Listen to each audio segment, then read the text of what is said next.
Sunday morning பால் வாங்கிட்டு வந்து வச்சது அப்படியே இருந்துச்சு. ஏன்னா மதியம் கொஞ்சம் ஹெவியாக சாப்பிட்டோமா, அப்புறம் எதுவுமே சாப்பிட தோணல. ஈவினிங் ஒரு 4 மணி போல் அதே பாலில் தேவமா கொஞ்சம் டீ வச்சு கொடுத்துட்டு நானும் ஓட்ஸ் செஞ்சு சாப்பிடலான்னு அதுதான் ரெடி பண்ணிட்டு இருந்தேன். ஓட்ஸ் வாங்கிட்டு வந்து ஸ்டார்டிங்கில் மார்னிங் எம்டி ஸ்டமக்கில் தான் சாப்பிட்டு இருந்தேன். ஆனால் இவ்வளோ நாள் பிரேக்ஃபாஸ்ட்டுக்கு சாப்பாடே சாப்பிட்டு இருந்து இப்போ புதுசாக ஓட்ஸ் சாப்பிட்றதுனால ஒரு மாதிரி மந்தமாகவே இருக்கிற மாதிரி இருந்துச்சு.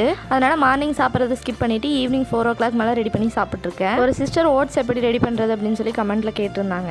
நான் எப்படி ஓட்ஸ் ரெடி பண்ணி சாப்பிட்றேன் அப்படிங்கிறத ஷேர் பண்ணிக்கிறேன். ஃபஸ்ட்டு நல்லா பால் காய வச்சு பால் நல்லா பொங்கி வரும்போது சிம்மில் வச்சுட்டு ஒரு 4 ஸ்பூன் ஓட்ஸ் சேர்த்து ஒரு 5லேருந்து 6 நிமிஷம் நல்லா கொதிக்க வச்சாவே ஓட்ஸ் நல்லா வெந்துடும். கடைசியாக நமக்கு தேவையான சுகர் சேர்த்து ஸ்டவ் ஆஃப் பண்ணிக்கலாம். இன்றைக்கி நான் நாட்டு சக்கரை சேர்த்துக்கிறதுனால செஞ்சிருமில்ல, அதனால் அடுப்பில் இருந்து இறக்குனதுக்கப்புறம் சேர்த்திருக்கேன். இது கூட ஃப்ளேவருக்கு ஏலக்காயும் தட்டி போட்டு சாப்பிடலாம். சூப்பராகவே இருக்கும் டேஸ்ட்டு. இது ரொம்ப சிம்பிளான ப்ராசஸ் தான். ஸ்வீட் கிரேவிங்ஸ் எப்பெல்லாம் இருக்குதோ ஒரு 5லேருந்து 10 நிமிஷத்துக்குள்ளே இது சூப்பராக ரெடி பண்ணி சாப்பிட்டுக்கலாம். அப்புறம் குவாலிட்டியான ரிட்டன் கிஃப்ட்ஸ் எல்லாம் ரீசனபிள் ரேட்டில் கஸ்டமைஸ் பண்ணி கொடுத்துட்டுருக்குறோம். உங்களுக்கு நீட் இருந்தால் கமெண்ட்டில் சொல்லுங்கள், டீட்டெயில்ஸ் சென்ட் பண்ணுறேன். அப்புறம் என்னங்க, நாளைக்கு இன்னொரு வீடியோவில் மீட் பண்ணாத வரைக்கும் பாய்.